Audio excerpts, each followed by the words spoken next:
আসসালামু আলাইকুম। কথা বলতেছি কয়েকটা খুচরো টপিক নিয়ে। আমাদের দেখতে, দেখতে চ্যাম্পিয়ন্স ট্রফি প্রায় শেষ, তাই না?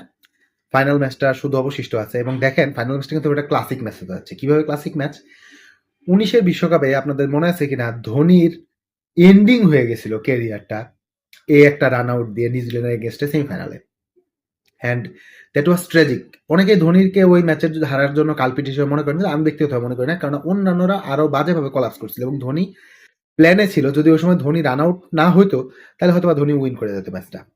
কারণ ধোনি ওইভাবেই প্ল্যান করে চলে, কিন্তু আনফর্চুনেট রান আউট ছিল। তখন থেকে নিউজিল্যান্ড এবং ভারতের ম্যাচ এরকম কাটা টক্করের মতোই হয়। এবার গ্রুপ পর্বে কিন্তু নিউজিল্যান্ড হারছে, যেটা আরো তাদের জন্য একটা প্লাস পয়েন্ট, কারণ এই ধরনের টিমগুলা ইউজুয়ালি টানা দুইটা ম্যাচ হারে না। তাই আমি এখনো মনে করি আগামী যে ম্যাচটা হতে যাচ্ছে ফাইনাল, ইন্ডিয়া বনাম নিউজিল্যান্ডের, আমার কাছে নিউজিল্যান্ডই ফেভারিট। এবং রাচিন রবীন্দ্রা ফর্মে আসছে, যেটা তাদের জন্য গুরুত্বপূর্ণ। ইঞ্জুরি ছিল, ইঞ্জুরি থেকে কামব্যাক করছে এবং he has got the runs. So আমি মনে করি যে আগামী ম্যাচটা ইন্ডিয়ার জন্য যতটা না সহজ হবে, তার চেয়ে বেশি সহজ হবে হচ্ছে নিউজিল্যান্ডের জন্য, এবং নিউজিল্যান্ড খুব সম্ভবত উইন করে যেতে পারে। এটা আগামী ম্যাচ সম্পর্কে প্রেডিকশন করলাম। এখন কিছু গুরুত্বপূর্ণ কথা বলি। স্টিভেন স্মিথ রিটায়ার করে গেলেন এবং ভেরি গুড ডিসিশন, এবং সাথে আরেকটা বড় গুড ডিসিশন আছে আমাদের মুশফিকুর রহিম ওয়ানডে থেকে রিটায়ারমেন্টে যাওয়ার জন্য, এবং দ্যাটস ভেরি গুড। কারণ আমি আগেই বলতেছিলাম, বারবার বলতেছিলাম যে ২৭-এর বিশ্বকাপে যে সার্ভিস দিতে পারবে না তাকে আমরা আসলে এখন রাখার দরকার নাই। ভালো প্লেয়ার ছিল, অবশ্যই ভালো প্লেয়ার, এখনো ভালো প্লেয়ার, কিন্তু ভাই এখন আপনার না, আপনার জায়গায় একজনকে স্পেস দিতে হবে যে ১ থেকে ১.৫ বছর খারাপ খেলো, যে আমাকে ২০২৭ বিশ্বকাপটা ভালো খেলে দিবে। সেম ডিসিশনটা আমি মনে করি রিয়াদ ভাইয়েরও নেওয়া উচিত, এবং রিয়াদ ভাই যদি সেই ডিসিশনটা নেয় সেটা হবে আমাদের ক্রিকেটের জন্য আরেকটা গুড ডিসিশন। সাকিবের বাইরে থেকে ডিসিশনটা নিয়ে নেওয়া উচিত এখন, বিকজ ২০২৭ পর্যন্ত আমরা এদের সার্ভিসটা আসলে পাবো না।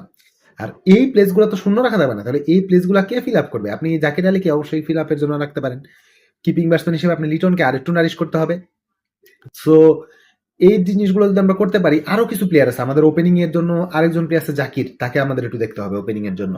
তানজিদ তামিম খুব ভালো ওপেন করে, কিন্তু শুধু তানজিদ তামিম হলে হবে না, আর ভালো বলতে আরো ইমপ্রুভ করতে হবে। দেখেন তাদের অন্যান্য দেশের টিমের ওপেনার তারা একটা সেঞ্চুরি করে বের হয়ে আসে, আর আমরা যদি এই 25, 30, 35 সেটা ঝড়ো করলাম, ঝড়ো বলতে কেমন 30 বলে 30 না, এটাও ঝড়ো হলো না।